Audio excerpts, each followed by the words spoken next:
Hi guys, this is Raghu and welcome back to my channel.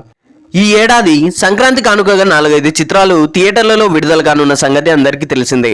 ఇందులో mega power star Ram Charan, Nandamuri Balakrishna, victory Venkatesh నటించిన సినిమాలు వరుసగా audience ముందుకు రానున్నాయి. సంక్రాంతి కానుకగా జనవరి 10న గేమ్ చేంజర్, 12న డాకు మహారాజ్ సినిమాలు థియేటర్లలో గ్రాండ్గా రిలీజ్ కాబోతున్నాయి. ఈ క్రమంలో ఏపీలో సంక్రాంతి సినిమాలకు ప్రత్యేక అనుమతులు వచ్చిన సంగతి తెలిసిందే. రిలీజ్ కాబోతున్న 3 సినిమాలకు టికెట్ రేట్లు పెంచుతూ జీవోలు ఇచ్చేశారు. వీటిలో చరణ్ బాలయ్య బెనిఫిట్ షోలకు కూడా పర్మిషన్లు వచ్చేశాయి. ఆల్ సెట్ అనుకున్న టైంలో షాక్ తగిలింది.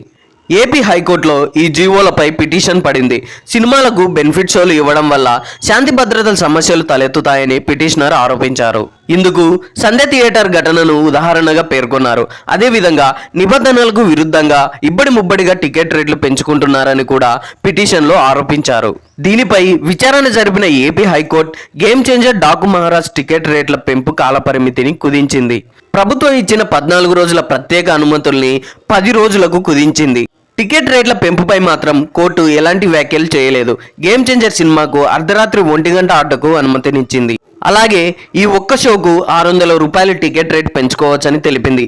అలాగే డాకు మహారాజ్ సినిమాకు ఉదయం 4 గంటల షోకు అనుమతినిస్తూ టికెట్ రేటును 500 రూపాయలు చేసింది. పెంపును 10 రోజులకు కుదించడంతో ఆ ప్రభావం ఈ సినిమా వసూళ్లపై పడుతుందని పలువురు చర్చించుకుంటున్నారు. ఎట్టకేలకు తెలంగాణ ప్రభుత్వం నుండి జీవో విడుదల చేశారు. ఇది విడుదలకు సిద్ధమవుతున్న పెద్ద సినిమాలకు ఒకంత జలకిచ్చిందనే చెప్పాలి. ఇందులో టికెట్ రేట్ల పెంపు మరియు బెనిఫిట్ షోస్ పై సాగిన ఉత్కంఠకు తెరదించింది తెలంగాణ ప్రభుత్వం. మల్టీప్లెక్స్లకి 150 రూపాయలకు గాను, సింగిల్ స్క్రీన్స్కి 100 రూపాయలకు గాను టికెట్ రేట్స్ పెంచుతున్నట్టు ఉత్తర్వులు జారీ చేశారు. ఇక బెనిఫిట్ షోస్ విషయానికి వస్తే ఇండస్ట్రీ ఆశలపై నీళ్లు చల్లినట్టయింది. బెనిఫిట్ షోస్ ఇకపై ఉండవని తేల్చి చెప్పేశారు. సంక్రాంతి పండుగ సినీ ఇండస్ట్రీకి చాలా కీలకమైనది.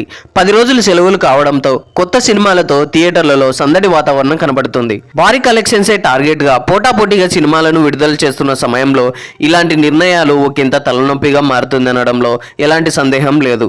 పెద్ద సినిమాలు ఈ టికెట్ రేట్లకు వచ్చే కలెక్షన్స్తో బ్రేక్ ఈవెన్ సాధిస్తాయో లేదో చూడాలి మరి. ఇక మిగతాదంతా దేవుడిపై భారం వేసి ముందుకు సాగాలంటున్నాయి ఇండస్ట్రీ వర్గాలు. ఐ హోప్ ఈ వీడియో మీకు నచ్చింది అనుకుంటున్నాను. ఈ వీడియో నచ్చినట్లయితే వీడియోని లైక్, కామెంట్, షేర్ చేసి నా ఛానల్ని సబ్స్క్రైబ్ చేసుకోవడం మర్చిపోకండి. Thanks for watching.